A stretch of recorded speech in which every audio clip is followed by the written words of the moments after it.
Hello, everybody. Welcome to Guildmaster Gaming. I'm Dan Yoakum. Today, I am talking with Moe Najati. He is of the film ENSOULED. So, what we're going to start off with is I'll ask you, Moe, please introduce yourself and tell us about your film. Hi everyone, my name is Moe Najati, and my film is ENSOULED. It's a short sci-fi. In a nutshell, the film follows a character called Clara, who's sort of on a journey to try to join her partner in the afterlife. It's a blend of mystery, sci-fi, and horror. And yeah, that's really it in a nutshell. So. Yeah, it was quite impactful because it had, like you're saying, the sci-fi, the horror, and everything. So, it really deals with also some of the metaphysical aspects of what is life and everything. And I don't want to give away the twist, so I'm going to try to ask around that a little bit. But, this had a lot of complexity to it. And so, can you tell us what germinated this story for you? Where did it come from? How did it develop? Yeah, I mean, it's been a long journey with this one. So we started initially, I think, 2016 or 2017 with this concept, Fabrizio, my co-writer, and I. And it started with he came to me. I met him at the workshop here in London. He came to me with this interesting concept, and I guess it started layers and layers through what I'm going through at the time, what my interests were. Because let's say from 2016 up to 2020, that's around 4 years, right? And that's a long time to. So I think he came to me with an interesting idea. I've always been interested in AI and the future of humanity and how AI will affect humanity. And I believe, little by little, as we co-wrote these drafts, a little bit of inspiration came to me from here and there, and it sort of all built it up into this complex story. The fun bit was, at some point we looked at this script and we thought, wow, this is now getting way too complex. And it started to feel more like a feature film, right? So we had to sort of have a reality check because the goal was to make a short, right? And we knew we are going to self-finance it. So we looked at the script and we're like, this is getting too big now. So we scaled it down and sort of compressed it. And it was a good learning experience for me coming from a documentary background. So that's trimmed all the bits that I thought, we can still do without. And yeah, so yeah, there was not, I cannot pinpoint the exact inspiration where it comes from. I think it's layers upon layers and layers that kept on evolving and developing even up until editing. There was so many things that happened even in editing and post-production that sort of built on the story. So yeah. So it had quite the evolution going from a concept to a short to a full feature back to a short. A lot of things going on there. So as you're working through this, it sounds like that was probably developing to quite the complex process of reworking that. So as you were going through it, what would you say was one of the hardest aspects you had to deal with through all that complexity of creating your show? I think it was mainly understand again because it's sort of my second, let's say, narrative kind of fiction film. I come from a documentary background, so we were coming up with this very interesting themes and world. But the hardest part for me was trying to understand how to communicate this to an audience without explaining too much. So part of the process was sometimes, as you learn and as you screenwrite, you explain too much and then you leave it for a week, you come back and you're like, that's a lot. That's trying to, you don't want to be, spoon feeding the audience. So you sort of try to, all right, well, I still like the premise of this, but I need to find ways to show and not tell. And I Yeah. need to find this and that. So because the world was too complex, right? The hardest part was actually trying to sort of compress it down and then trying to communicate the core of that story, communicate that core and still leaving a bit of room for, room for interpretation here and there, but not going too crazy where, you watch a film, you're like, I don't know what this was about at all, So that's what I think it's been a great learning experience because now on my next two feature scripts I'm working on, my understanding is a lot better with a bit of that experience. I come, when I start with that, when I get a new concept and a new idea, I'm like, okay, but now when I write this in, I have a better understanding of where to start and how do I communicate it. And yeah, hopefully, I get better and better the more I do it. So Okay, yeah. So I can tell you that did come across when we saw this in the theater. So everybody knows I did see it at the Film Quest Film Festival.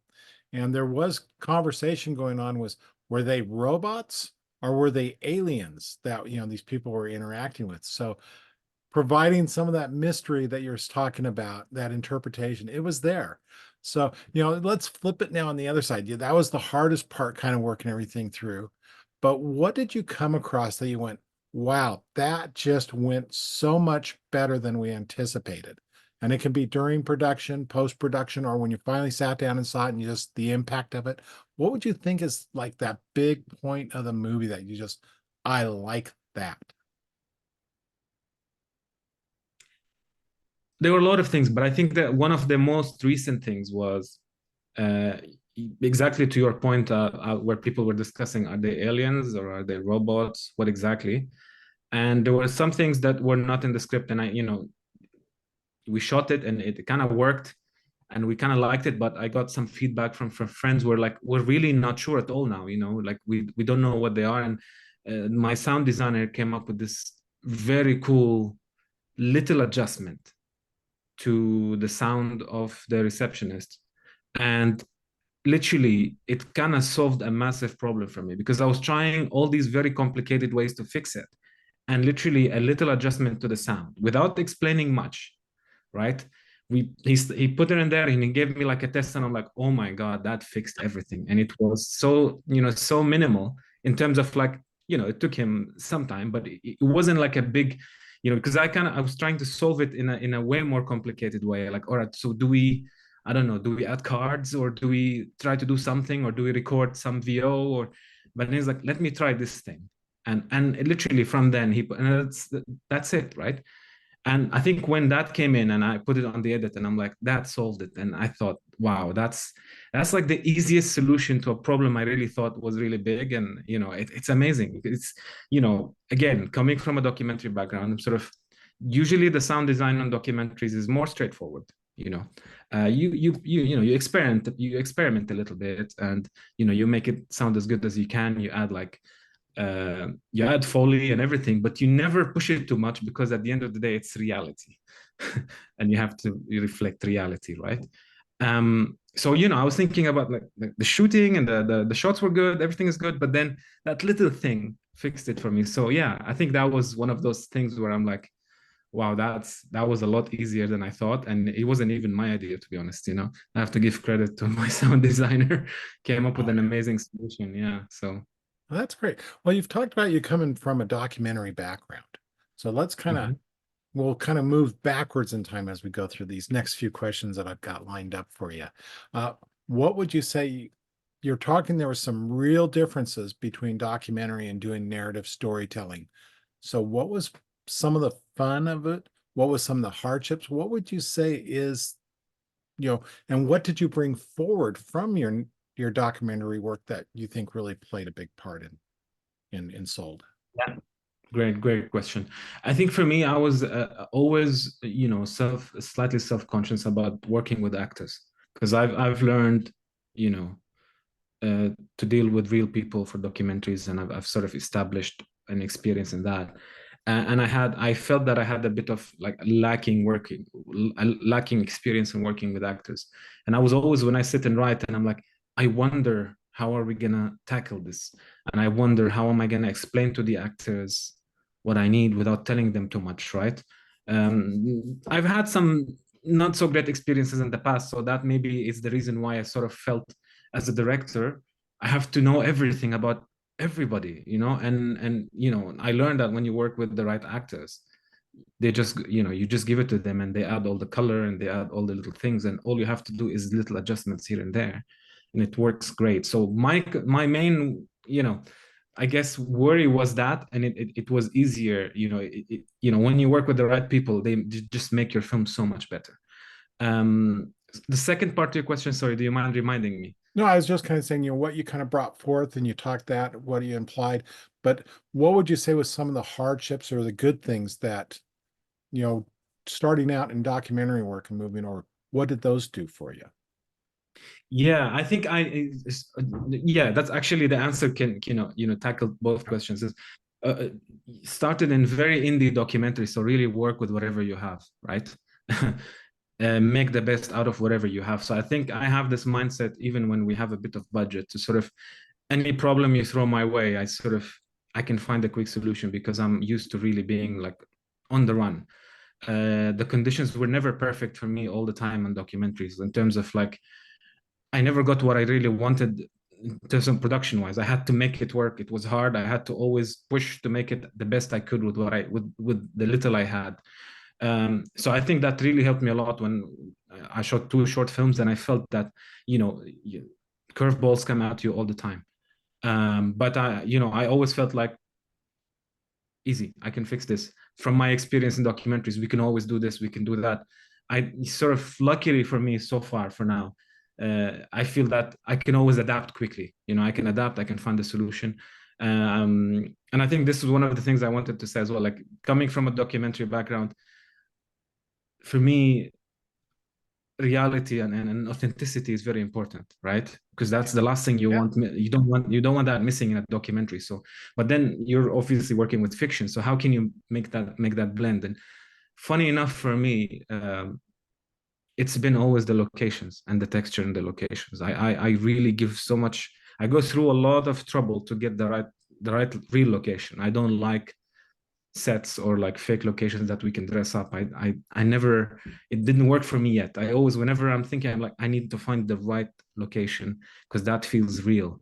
And whatever we do to dress it up, it will never be the same as when you find that perfect place where you literally have to move a couple of things and everything's there. The history is there, the little scuffs, it's all authentic. And this is one of the things it makes it harder for production, to be very honest with you, because sometimes it's like, well, there's a location that's literally around the corner that we need to dress up, but your location is in Ottawa.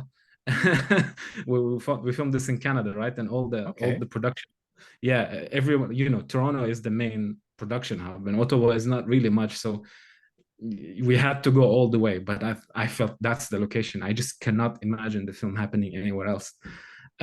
So yeah, I guess that all comes from my documentary background, I suppose. So Okay. So now let's take a step further backward. What got you into making documentaries? yeah.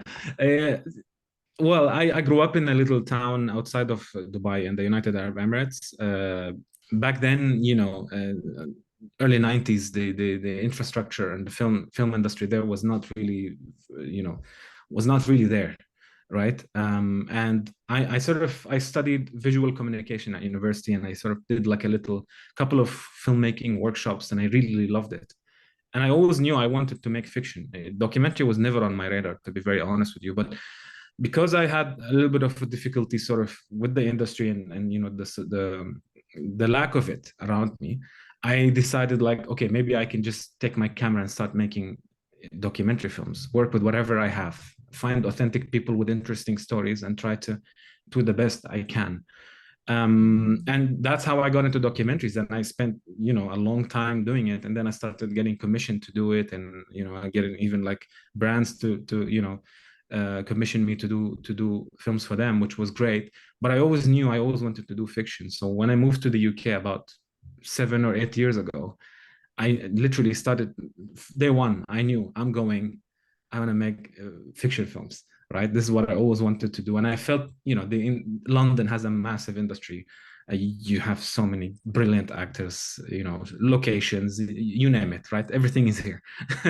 So it felt easier, but it may be that I got into documentary, let's say accidentally, but I really like it, and I still do documentaries now. And I still get contacted to do documentary work, and I'm always happy to do it. Okay. So now we've gotten, up to that point.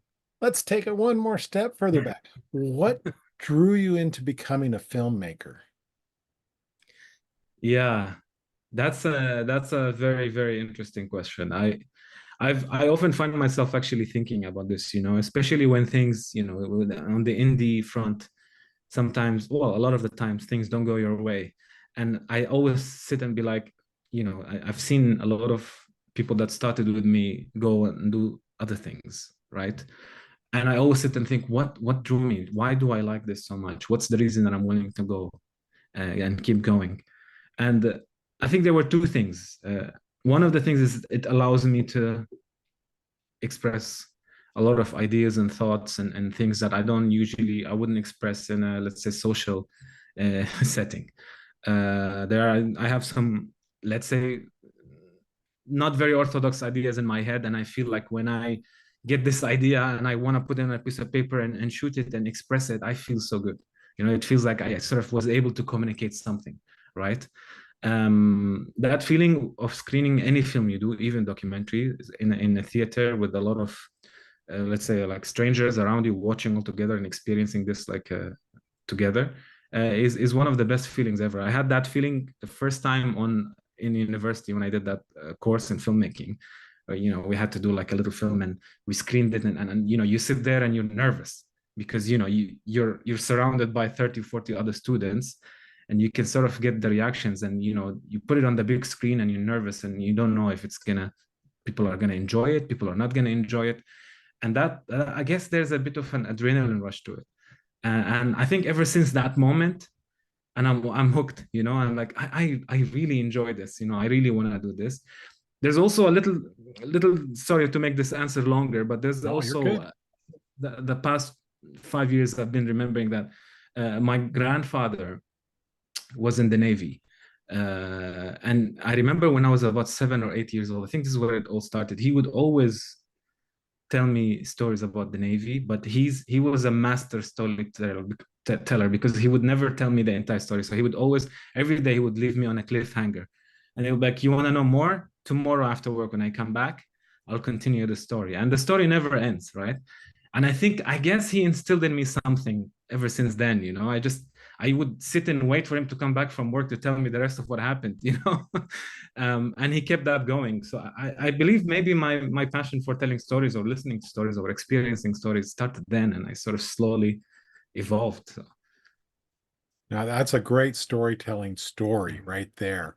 Anybody that is involved in that, I think can relate to how that can draw you in. So mhm. that's a major storytelling aspect. So what movies influenced you in terms of like you mentioned quite forward that you like science fiction. So what type of movies influenced you into what you want to create? A lot of them. It depends really on. I think it changes, right? Again, as you grow and you get older and more mature, you watch older films and you're like, wow, I love this. I think when I was a lot younger, at university or before university, I had hands down The Matrix. The first one. I think I watched that film and I got out and I'm like, there's a lot of things here that I don't understand, but there's something about this film that kept me always thinking about what are those themes? What do they mean by this? It flew over my head, right? There was so many complex themes in there. Besides the action and all that stuff, right? There's a lot of interesting themes in there. And I think that's when I was in that age. And I think now as I sort of after I cross 30s, I go back to the classics. And one of those films that I watched and totally changed me was Stalker by Andrei Tarkovsky. It's a Russian film from I think late 60s. And it's nothing like The Matrix, right? It's a Soviet Union film.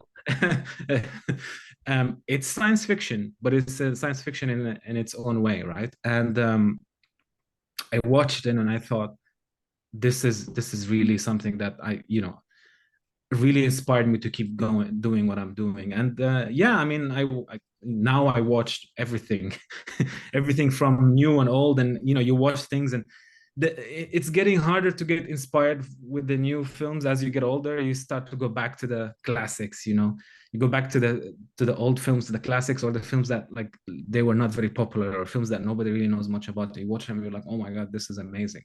They did this in the 60s or in the 40s. How were they able to achieve that? So yeah, it changes as I grow older, but it's the common thread I would say is sci-fi. I've learned that yeah, it's always been sci-fi for some reason, and I guess the themes there just kind of interest me. So It I write some sci-fi and work with some science fiction writers, and one of the things that they came up, and maybe this would kind of say what you say is it provides a platform to reflect reality in a way that people don't expect. Yeah. That's an amazing, amazing way of putting it. Yeah, Because true. I think that's like what you're saying here, just with your film of Ensouled, is you gave us a reflection of something, a major theme of a person wanting to reconnect with what they've lost, but in a way that just makes people kind of stop and go, whoa, what's all this going on? And with a twist in there going, what just happened? Yeah. Some really good stuff throughout there. So I can see where you're coming from with that, and where your background has brought you up to what you have accomplished so far. So looking ahead, what can we expect from Moe Najati in the years to come? Uh, well, I just, for me, it's really, I've sort of learned to just write and try to get those stories out as my, I'm writing two feature films. One is a bit personal. It started as a drama. But then I couldn't help it. Suddenly, I started to see the sci-fi elements all over it again. I couldn't help it. But it's, you can make it work. And especially recently, I've noticed this new trend of sci-fi films getting a bit more intimate. Obviously you have the Dune and you have all these crazy films, the massive 200, 300 million budget films, but also there seems to be a place now for intimate science fiction, which is more drama, but then there are integrated science fiction elements into like a very basic storyline or interesting storyline, but a storyline that we're familiar with. But Mhm. then some of the characters are maybe not human, or they're artificial intelligence, but they are more human-like, and it's about the connections between people and robots, and how do we feel and how do we treat them, and moral dilemmas, and not about all the let's say, over the top, you know the world is changing, things are collapsing, things like that. So I think there's a room there, and I think one of those stories that I'm writing is going into that direction. The other one is also is also a sci-fi surprise. Whoa. um but that one I think is a sort of I would probably do the personal one first, Mhm. because that I feel that I want to tell this story now, right? And that the other one has interesting themes, but maybe it's a bit on a more of a higher end of the sci-fi. So I need to wait a little bit to get to that point. And then yeah, documentaries. Anything comes my way, honestly. With documentaries, I sometimes this random stories come my way, and I'm like, oh, that would make a great documentary. But with documentaries, you don't write them. You have to be experiencing life, and something comes at you and you're like, oh wow, that could make a great story. Then you go and research it, but you don't sit and write a script. It's a different process. So yeah, I don't know what you write, and then depending on your luck and the opportunities presented to you at that time, and you hope for the best. So Yeah. So I'm gonna kind of throw this out because I've never asked this from anybody before, but the way you present it is, if you had the opportunity to do a mhm. documentary of anybody currently alive or in the past, who would you like to build a documentary about? Oh, that's a very interesting question. uh Alive or in the past? Or maybe an event. An event. I think I would like to do a document, since we're talking, the first thing that comes to head is I would love to make a documentary about how Stalker, the film, was made, because it's an insane story of how they made it. They went through, they were exposed to radiation, and they sat in this crazy location. I think it was in Estonia, which was I think it was a nuclear plant, and they filmed on set. And they say that a lot of the people who were involved got sick, and got cancers after. And so I think that would be a great topic to explore and document. Especially that I like the film, I like the director, I like the subject, all of it. So I think that the first thing that came to head is that. But then also other things, but I think that's for me. I would be super keen to do that. Okay.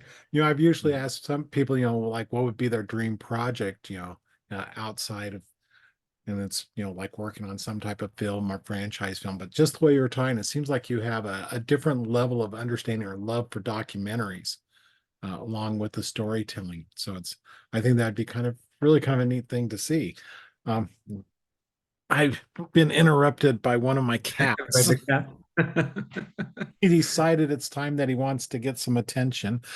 Course, of course. And I have to kind of do that. If I close the door, then they sit out there and just make noise. Yeah, yeah. So I kind of lost my train of thought there and trying to regain it.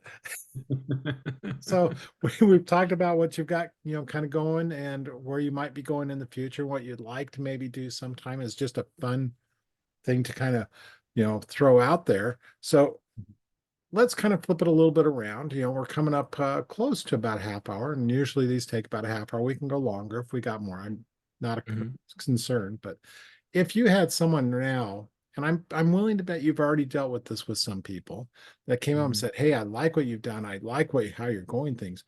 I want to be a filmmaker." What advice would you give them? It's a tough one, because sometimes I think to myself, in order for me to give advice, I'd have to be at a place where I feel that I've achieved at least something. And it's always, you're always trying to push yourself, to be very honest with you, right? You always Mhm. feel like, I could have done more. So there is a bit of an imposter syndrome. It's like, I don't know if I can give you right advice, but let's say for the sake of argument, my cousin who's, I don't know, 15 or, wants to become a filmmaker, and Mhm. he comes to me, I think that the first thing I would say is go out and make films. Honestly, just whatever, take a camera and make films just to learn, because that's the best way you can learn. I I'm a film school reject. I was rejected from all film schools for my master's degree. I applied the UK, US, UCLA, USC. They all said no. And I was devastated at the time, obviously, because you think that's the way to go, and then you realize that you can make so many more films with that, you know and in a shorter period of time. And I believe, although film schools are amazing, and you get access to great resources, but doing films on your own in an indie way, it makes you a different filmmaker. Not necessarily better, but you're a different filmmaker than somebody who went to film school. It's a different thing. Like I said, it makes you more quick on your feet, makes you more flexible. You're always trying to find quick solutions to get your stuff. So I would say go out and make films and make as many as you can, because every time you make a film, you're gonna learn so much. And I would also say edit your own films. Don't get an editor. You edit your own films, because you're gonna learn so much. Editing your own films, you're gonna see a lot of the mistakes that you've made, and then when you go on set the next time, you will remember from your editing nightmares, and you'll be like, no, I remember I messed up there, you know. So I would say definitely, sure, as you progress, get an editor, but I would say the first 10 films you make on your own, you edit yourself. And I think there's so much you can learn when you edit your own films. So I guess that would be the advice. Okay. I think that's some great advice to give people. So, we're kind of looking at kind of wrapping up here and I'll just kind of throw out there. I really enjoyed ENSOULED. I'll be writing up a full review of it, and that'll be being published out um, on a print format, so not a video. But it was a lot of fun. It was very much one of those films that the audience was talking about afterwards. Like you said, it left enough mystery and enough interpretation that people were seeing different aspects out of it.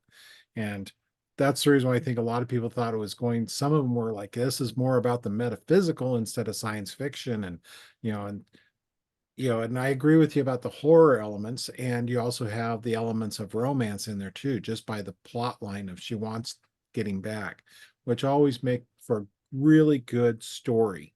Um, my training and everything was like, every good story has an element of horror and an element of romance, because that's what we as humans connect with. And yours had it. So I would be telling people, right even at this point, I recommend seeing ENSOULED if you have the opportunity to.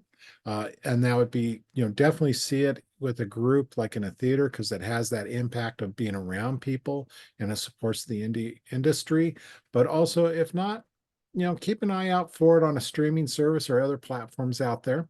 So along those lines, Mo, can you tell us where people can follow you or, make contact about Insult so they can find out more about the film from what as it moves forward?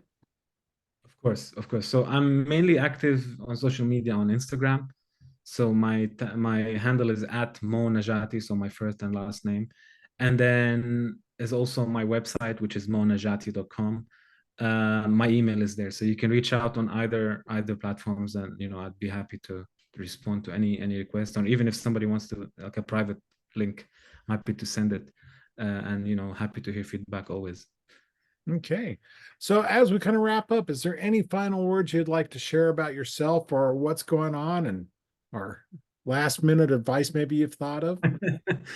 I would say no. I just thanks for having me, really. And I would say, like the indie filmmaking scene is going through a tough spot at the moment. So, any support you can do to your local filmmaking community, please do it. Please help them in any way, shape, or form. It's not only about money. Sometimes they just need like an extra pair of hands on set. So if you have the time, please help them, because that scene is very important. It's where we can tell stories that people connect with, and it's I guess it's a less commercial place where there's more freedom. All Yeah, right. and that great. Thank you so much. Thank you for having me. Well, thank you for joining me, Mo. Everybody, like I said, look for Mo Najati. You can find him on Instagram and his webpage and look for Ensouled. Uh, Great little film. Has a lot of impact, a lot of good story to it. And now my cat's getting restless again. This is Phantom. There you go, Phantom. Yeah. Okay, thanks again. And like I tell everybody, please, just as a reminder, I always, like you said, trying to promote yourself. I hate doing this part. Please, if you like what you see, share it out, subscribe, helps out to be able to reach out to different people and to do more. Thanks again, and we'll talk to everybody later. Thank you. Bye.